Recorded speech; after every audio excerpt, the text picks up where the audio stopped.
ಕರ್ತನಲ್ಲಿ ಪ್ರೀತಿಯುಳ್ಳ ದೇವಜನರೇ, ನಮ್ಮ ಕರ್ತನಾದ ಯೇಸು ಕ್ರಿಸ್ತನ ಅತ್ಯಧಿಕವಾದ ಕೃಪೆಯ ಸಮಾಧಾನವು ತಮಗೂ ತಮ್ಮ ಕುಟುಂಬದ ಪ್ರಿಯರೆಲ್ಲರಿಗೂ ಉಂಟಾಗಲಿ. ಹೃದಯಂಗಮ ಮಾತು ಎನ್ನುವ ಈ ವಾಕ್ಯದಾನದ ಸರಣಿಯಲ್ಲಿ ಈ ತಿಂಗಳು ನಾವು ದೇವರ ಕೋಪದ ಕುರಿತಾಗಿ ಧ್ಯಾನಿಸುತ್ತಿರುವಲ್ಲಿ ಈ ಮುಂಜಾನೆ ನಾವು ಧ್ಯಾನಿಸುವಂಥ ದೇವರ ವಾಕ್ಯದ ಭಾಗವು 2 ಪೂರ್ವಕಾಲ ವೃತ್ತಾಂತ 36ನೇ ಅಧ್ಯಾಯ 15 ಮತ್ತು 16 ವಚನಗಳು. 2 ಪೂರ್ವಕಾಲ ವೃತ್ತಾಂತ 36ನೇ ಅಧ್ಯಾಯ 15 ಮತ್ತು 16 ವಚನಗಳು. ಅವರ ಪಿತೃಗಳ ದೇವರಾದ ಯೆಹೋವನು ತನ್ನ ಪ್ರಜೆಯನ್ನು ನಿವಾಸ ಸ್ಥಾನವನ್ನು ಕನಿಕರಿಸಿ ಸಾವಕಾಶ ಮಾಡದೆ ತನ್ನ ದೂತರ ಮುಖಾಂತರವಾಗಿ ಅವರನ್ನು ಎಚ್ಚರಿಸುತ್ತಾ ಇದ್ದರೂ ಅವರು ದೇವ ಪ್ರೇಷಿತರನ್ನು ಗೇಲಿ ಮಾಡಿ ಆತನ ಮಾತುಗಳನ್ನು ತುಚ್ಛೀಕರಿಸಿ ಆತನ ಪ್ರವಾದಿಗಳನ್ನು ಹೀಯಾಳಿಸಿದ್ದರಿಂದ ಆತನ ಕೋಪಾಗ್ನಿಯು ಆತನ ಪ್ರಜೆ ಮೇಲೆ ಹುರಿಯತ್ತಿತು. ಅವರ ತಾಪವು ಆರಿ ಹೋಗಲೇ ಇಲ್ಲ. ಈ ವಾಕ್ಯಗಳನ್ನ ಧ್ಯಾನಿಸಲಿಕ್ಕೆ ನಾವು ಶಕ್ತರಾಗುವಂಥ ದೇವರು ತಾನೇ ನಮ್ಮ ಮನೋನೇತ್ರಗಳನ್ನ ಬೆಳಗಿಸಿ ತನ್ನ ಜ್ಞಾನವುಳ್ಳ ಆತ್ಮದಿಂದ ನಮ್ಮನ್ನು ತುಂಬಿಸಲಿ. ದೇವರ ಆತ್ಮನು ತಾನೇ ನಮಗೆ ಬೋಧಿಸಿ ಇವುಗಳನ್ನ ನಾವು ಗ್ರಹಿಸುವಂತೆ ಆತ ನಮ್ಮನ್ನು ಬಲಪಡಿಸಲಿ. ನಾವೀಗ ಓದಿದ ಈ ವಾಕ್ಯದ ಭಾಗ ಹಳೆ ಒಡಂಬಡಿಕೆಯ ಒಂದು ಘಟನೆ, ಯಹೂದ್ಯರು ಅನುಭವಿಸಿದಂಥ ಒಂದು ಘೋರ ಒಂದು ಸನ್ನಿವೇಶ. ದೇವರು ಯಹೂದ್ಯರನ್ನ ಬ್ಯಾಬಿಲೋನಿಯರಿಗೆ ಒಪ್ಪಿಸಿಕೊಟ್ಟ ಒಂದು ಸಂದರ್ಭ. ಇಲ್ಲಿ ಕೊನೆಯದಾಗಿ ಒಬ್ಬ ಅರಸನ ಕುರಿತಾಗಿ ನಾವು ಓದ್ತೇವೆ 36ನೇ ಅಧ್ಯಾಯದಲ್ಲಿ. ಚಿದ್ಕೀಯನು ಈತನ ಅರಸನಾಗಿ 21 ವರ್ಷದವನಾಗಿದ್ದಾಗ ಆತನ ಅರಸನಾಗ್ತಾನೆ. ಇವನು ಯೆರೂಸಲೇಮಿನಲ್ಲಿ 11 ವರ್ಷ ಆಳ್ವಿಕೆ ಮಾಡ್ತಾನೆ. ಇವನ ಕುರಿತಾಗಿ ಸಾಕ್ಷಿ ಹೀಗೆ ಬರ್ತದೆ 12ನೇ ವಚನದಲ್ಲಿ 36:12. ಅವನು ತನ್ನ ದೇವರಾದ ಯೆಹೋವನ ಚಿತ್ತಕ್ಕೆ ವಿರುದ್ಧವಾಗಿ ನಡೆದು ಯೆಹೋವನ ಮಾತುಗಳನ್ನು ತನಗೆ ತಿಳಿಸುತ್ತಿದ್ದ ಪ್ರವಾದಿಯಾದ ಯೆರೆಮೀಯನ ಮುಂದೆ ತನ್ನನ್ನು ತಗ್ಗಿಸಿಕೊಳ್ಳಲಿಲ್ಲ. ದೇವರಿಗೆ ವಿರುದ್ಧವಾಗಿ ನಡೆದ ಅರಸ,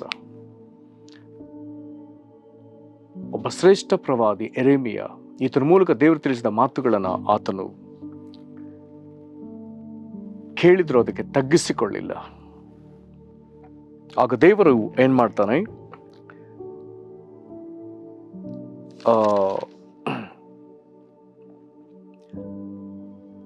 ಈಗ ಈ ವಾಕ್ಯ ಭಾಗದಲ್ಲಿ ನಾವು ಗಮನಿಸುವಂತ ಇನ್ನೊಂದು ಸಂಗತಿ, ಅರಸನ ಅಪರಾಧ, ನಂತರದಲ್ಲಿ ಆ ದೇಶದ ಪ್ರಧಾನರ ಅಪರಾಧ.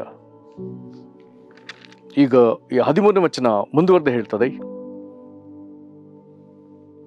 ಅರಸನಾದ ನೆಬೂಕದ್ನೆಚ್ಚರನಿಗೆ ಅಂದರೆ ಬ್ಯಾಬಿಲೋನ್ನ ಅರಸನಿಗೆ ನಾನು ಅಧೀನನಾಗ್ತೇನೆ ಎಂಬುದಾಗಿ ಈತನು ದೇವರ ಮೇಲೆ ಆಣಿಟ್ಟು ಪ್ರಮಾಣ ಮಾಡಿದ್ರು ಅವನ ವಿರುದ್ಧವಾಗಿ ತಿರುಗಿ ಬೀಳ್ತಾನೆ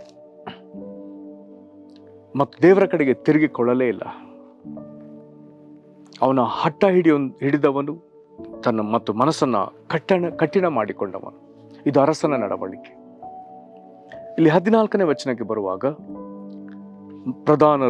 ಪ್ರಧಾನ ಯಾಜಕರು ಪ್ರಜೆಗಳು ಕೂಡ ಮಹಾದ್ರೋಹಿಗಳಾಗಿ ಅನ್ಯ ಜನಾಂಗಗಳ ಅಸಹ್ಯ ಕೃತ್ಯಗಳನ್ನು ಅನುಸರಿಸಿ ಯೆಹೋವನು ತನಗೆ ಪ್ರತಿಷ್ಠಿಸಿಕೊಂಡಿದ್ದ ಯೆರೂಸಲೇಮಿನ ದೇವಾಲಯವನ್ನು ಹೊಲೆ ಮಾಡಿದರು.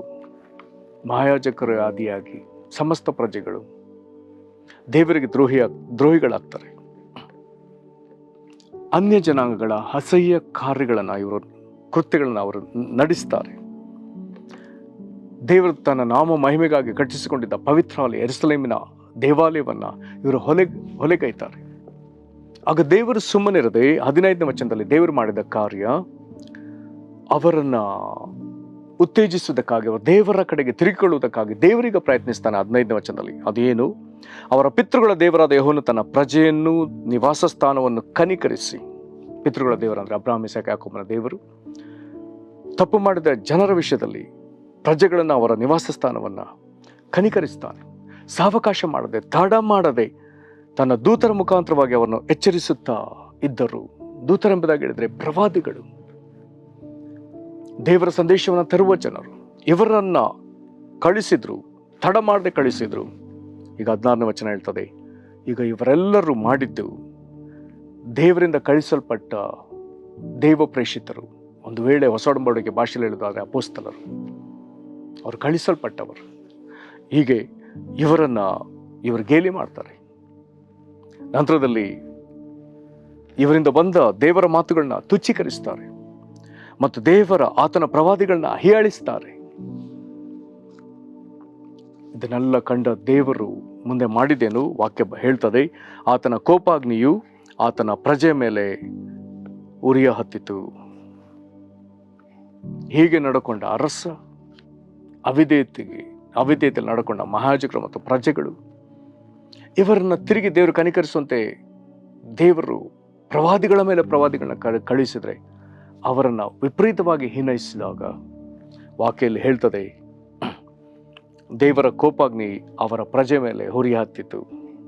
ದೇವರ ಕೋಪ ವಿಪರೀತವಾಗಿ ಬಂತು, ಅವರ ತಾಪ ಆರಿ ಹೋಗಲೇ ಇಲ್ಲ ಎಂಬುದಾಗಿ ಬರ್ತದೆ. ಈಗ ದೇವರ ಕೋಪ ಹುರಿ ಹತ್ತಿದಾಗ ಏನೇನಾಯ್ತು ಮುಂದೆ ಬರೀತದೆ. ಕಸ್ದೀರ ಅರಸ ಎಂಬುದಾಗಿ ಹೇಳಿದ್ರೆ ಬಾಬಿಲೋನ್ ಅರಸ ಅವರ ಮೇಲೆ ಬರ್ತಾನೆ. ಆಗ ಅವರ ಮೇಲೆ ದಂಡೆತ್ತಿ ಬರುವಾಗ ದೇವರು ಇವರ ಕೈಗೆ ಆ ಅನ್ಯ ಅರಸನ ಕೈಗೆ ಒಪ್ಪಿಸಿಕೊಡ್ತಾನೆ, ಅನ್ಯ ಸಾಮ್ರಾಜ್ಯಕ್ಕೆ ಒಪ್ಪಿಸ್ತಾನೆ. ಅವರು ಈ ಯಹೂದ್ಯರ ಯುವ ಭಟರನ್ನೆಲ್ಲ ಪವಿತ್ರಾಲಯದಲ್ಲೇ ಕತ್ತಿಂದ ಸಂಹರಿಸ್ತಾರೆ. ಯುವಕರನ್ನ, ಕನ್ಯರನ್ನ, ಮುದುಕರನ್ನ, ಅತಿ ವೃದ್ಧರನ್ನ ಕನಿಕರಿಸದೆ ಎಲ್ಲರನ್ನ ಆತನು ಕೊಲ್ಲಿಸ್ತಾನೆ ಬ್ಯಾಬಿಲೋನ್ ಅರಸ. 18ನೇ ವಚನದಲ್ಲಿ ದೇವಾಲಯದ ಚಿಕ್ಕ ಸಾಮಾನುಗಳು, ದೊಡ್ಡ ಸಾಮಾನು, ಯೆಹೋವನ ಮಂದಿರದ ಭಂಡಾರ ಮತ್ತು ಅರಸನ ಮತ್ತು ಅವನ ಸರ್ದಾರರ ಭಂಡಾರದಲ್ಲಿದ್ದ ದ್ರವ್ಯಗಳನ್ನೆಲ್ಲ ಆತನು ತೆಗೆದುಕೊಳ್ತಾನೆ. ಅಂದ್ರೆ ಕಾಸನ್ನ ಬಾಬಿಲೋನಿಗೆ ಹೋಯ್ತಾನೆ. ಮತ್ತು ಬ್ಯಾಬಿಲೋನ್ ಸೈನ್ಯವು ಅಂದ್ರೆ ಅವನ ಜನರು ಯೆರೂಸಲೇಮಿನ ಪೌಳಿಗೋಡೆಯನ್ನ ಕೆಡುತ್ತಾರೆ, ಅದರ ರಾಜಮಂದಿರಗಳನ್ನ, ದೇವಾಲಯಗಳನ್ನ ಸುಟ್ಟು ಬಿಡ್ತಾರೆ, ಅಮೂಲ್ಯ ವಸ್ತುಗಳನ್ನೆಲ್ಲ ನಾಶಪಡಿಸ್ತಾರೆ. ಇದು ದೇವರ ಕೋಪವು ಹತ್ತಿದ ವಿಧ. ಇದರಲ್ಲಿ ಯಾರ್ಯಾರು ಕತ್ತಿಗೆ ತಪ್ಪಿಸಿಕೊಂಡ್ರು ಅವನ ಬಾಬೆಲ್ನ ಅರಸ ಸೆರೆ ಹೋಯ್ತಾನೆ. ಇಲ್ಲಿಂದ ಈ ದಿನ ಮೊದಲುಗೊಂಡು ಮುಂದೆ ಪಾರಸಿಯರ ಪ್ರಭುತ್ವ ಏರ್ಪಡುವ ತನಕ, ಅಂದ್ರೆ ಸರಿ 70 ವರ್ಷ, ಈಗ ಈ ಸ್ಥಳಗಳೆಲ್ಲವೂ ಜನನಿಬಿಡ ಪ್ರದೇಶವಾಗಿ, ಜನರಿಲ್ಲದ ಪ್ರದೇಶವಾಗಿ ಅದು ಹಾಗೆ ಬೀಳ್ತದೆ. ಯೆರೆಮೀಯನ ಪ್ರವಾದನೆ ಏನಿತ್ತೋ ಅದು ಹಾಗೆಯೇ ಅಕ್ಷರಶಃ ನೆರವೇರ್ತದೆ.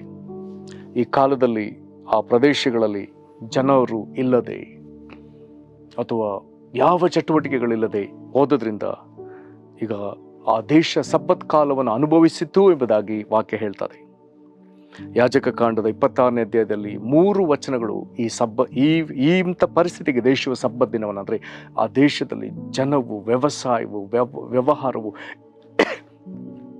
ಯಾವ ವಹಿವಾಟುಗಳು ಇಲ್ಲದೆ, ಏನೂ ಇಲ್ಲದೆ ಇರುವಂಥ ಸ್ಥಿತಿಯನ್ನ ಮಾತನಾಡ್ತದೆ. ಅದನ್ನ ಆ ದೇಶಕ್ಕೆ ಸಬ್ಬತ್ ಕಾಲ ಅಥವಾ ಸಬ್ಬತ್ ಸಮಯವನ್ನು ಅದು ತೋರಿಸ್ತದೆ. ಹಾಗಾಗಿ ಇಲ್ಲಿ ಓದ್ತೇವೆ 21ನೇ ವಚನದಲ್ಲಿ, ದೇಶವು ತನ್ನ ಸಬ್ಬತ್ ಕಾಲವನ್ನು ಅನುಭವಿಸಲಿಕ್ಕೆ ಮಾರ್ಗವಾಯಿತು. ದೇಶವು 70 ವರ್ಷ ಹಾಳು ಬಿದ್ದು ಆ ಕಾಲದಲ್ಲೆಲ್ಲ ವಿಶ್ರಾಂತಿಯನ್ನು ಅನುಭವಿಸಿತು. ಇದಕ್ಕೆಲ್ಲದಕ್ಕೆ ಕಾರಣ 16ನೇ ವಚನದಲ್ಲಿ ಓದಿದ್ದೇವೆ, ಆತನ ಕೋಪಾಗ್ನಿಯು ಆತನ ಪ್ರಜೆ ಮೇಲೆ ಹುರಿಯತ್ತಿತು, ಅವರ ತಾಪವು ಆರಿ ಹೋಗಲೇ ಇಲ್ಲ. ಪ್ರೇರೆ, ಒಂದು ಪ್ರದೇಶ ಹಾಳಾಗ್ತದೆ ಎಂಬುದಾಗಿ ಹೇಳಿದ್ರೆ, ಅಥವಾ ಯಾವುದೋ ಒಂದು ಪರಿಸ್ಥಿತಿಗಳು ಹಾಳಾಗ್ತದೆ ಎಂಬುದಾಗಿ ಹೇಳಿದ್ರೆ, ಒಂದು ವೇಳೆ ನಮ್ಮ ಹೃದಯಗಳನ್ನ ಪರೀಕ್ಷಿಸಿಕೊಳ್ಬೇಕು, ಎಲ್ಲಿ ದೇವರಿಗೆ ವಿರುದ್ಧವಾಗಿದ್ದೇವೆ.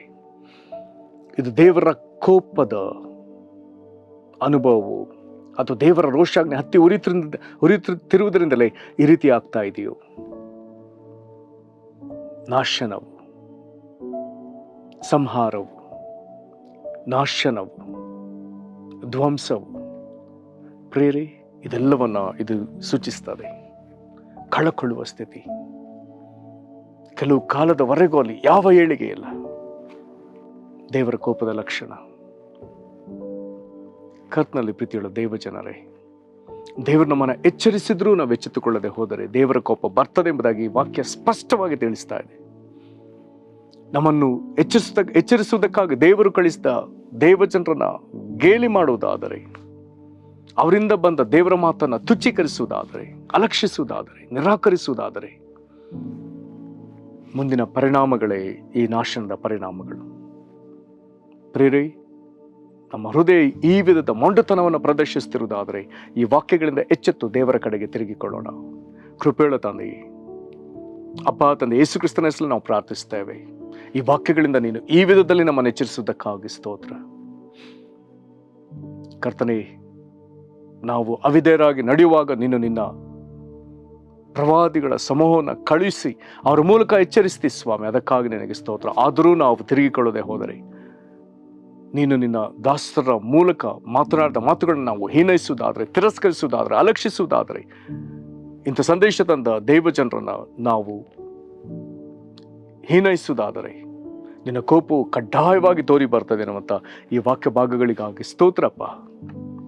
ಕರ್ತನೆ, ನಮಗೂ ನಮ್ಮ ಕುಟುಂಬಗಳಿಗೂ ಅಥವಾ ನಮ್ಮ ಸಭೆಗಳಿಗೂ ನೀನು ಈ ರೀತಿಯಾಗಿ ಎಚ್ಚರಿಕೆ ಮಾತುಗಳನ್ನ ಕಳಿಸಿಕೊಡ್ತಾ ಇದ್ದೆ. ಅದಕ್ಕಾಗಿ ಸ್ತೋತ್ರ. ನೀನು ಕಳಿಸಿಕೊಟ್ಟಾಗ ನಾವು ಅದನ್ನು ಅಲಕ್ಷಿಸಿದ್ರೆ ದಯಮಾಡಿ ನಮ್ಮನ್ನು ಮನ್ನಿಸ್ರಿ ಕರ್ತನೆ. ವೈಯಕ್ತಿಕವಾಗಿಯೇ ಆಗಲಿ, ಕುಟುಂಬವಾಗಿಯೇ ಆಗಲಿ ಅಥವಾ ಸಭೆಯಾಗಿ ಆಗಲಿ, ನಾವಿಂಥ ಸ್ಥಿತಿಯನ್ನು ತಲುಪ್ತಾ ಇರೋದಾದರೆ ದೇವರ ಬೇಗ ಎಚ್ಚೆತ್ತುಕೊಂಡು ಮಾನಸಾಂತರಪಟ್ಟು ನಿನ್ನ ಕಡೆಗೆ ತಿರುಗಿಕೊಳ್ಳುವುದಕ್ಕೂ, ನಿನ್ನ ರೋಷಾಗ್ನಿಂದ ತಪ್ಪಿಸಿಕೊಳ್ಳುವುದಕ್ಕೂ, ನಿನ್ನಿಂದ ರಕ್ಷಣೆ ಹೊಂದುವುದಕ್ಕೂ ದೇವರೇ ನಮ್ಮ ಹೃದಯಗಳನ್ನ ನಿನ್ನ ಕಡೆಗೆ ತಿರುಗಿಸಪ್ಪ. ಅಪ್ಪ, ದುಸ್ಥಿತಿಗೆ ಹೋಗ್ತಿರುವಂಥ ನಾವು ದುಸ್ಥಿತಿಗೆ ಹೋಗದಂತೆ ತಪ್ಪಿಸಿಕೊಳ್ಳುವಂತೆ ನಿನ್ನ ಕನಿಕರವನ್ನು ನಮಗೆ ದಯಮಾಡಿ ಅನುಗ್ರಹಿಸಿ. ಹಾಳಾಗುತ್ತಿರುವ ಪರಿಸ್ಥಿತಿ, ಸರಿಯಾಗದಿರುವಂಥ ಪರಿಸ್ಥಿತಿ, ನಾಶನದ ಮೇಲೆ ನಾಶನ, ನಷ್ಟದ ಮೇಲೆ ನಷ್ಟ ಅನುಭವಿಸಿದಂಥ ಪ್ರಿಯರನ್ನು ಕನಿಕರಿಸಿ ಕರ್ತನ ಇಂಥ ಗೌರವ ವಿಪತ್ತುಗಳಿಂದ ಅವ್ರನ್ನ ತಪ್ಪಿಸಿ ಕಾಪಾಡಿ, ಅವರ ಕಣ್ಣೀರನ್ನು ಆವರಿಸಿ, ಅವ್ರಿಗಾಗ್ತಿರುವಂಥ ಅವಮಾನಗಳಿಂದ ಅವ್ರನ್ನ ಬಿಡುಗಡೆ ಮಾಡಿ ತಿರುಗಿ ಕರ್ತನೆ ಇವರನ್ನು ಒಂದು ಸುರಕ್ಷಿತ ಸ್ಥಿತಿಗೂ, ನೆಲೆಗೂ, ನಿನ್ನ ಆಶೀರ್ವಾದದ ಕಡೆಗೂ, ಸಂತೃಪ್ತಿ ಸಮಾಧಾನದ ಕಡೆಗೂ ನಿನ್ನ ಮಕ್ಕಳನ್ನು ನಡೆಸು. ಇದರ ಮೂಲಕ ನಿನಗೆ ಮಹಿಮೆ ಆಗಲಿ. ಯೇಸು ಕ್ರಿಸ್ತನ ಹೆಸರಿನಲ್ಲಿ ಬೇಡಿದ್ದೇವೆ ನಮ್ಮ ತಂದೆಯೇ, ಆಮೇನ್. ಕರ್ತನು ನಿಮ್ಮನ್ನು ಕನಿಕರಿಸಲಿ, ಆಶೀರ್ವದಿಸಲಿ. ವಂದನೆಗಳು.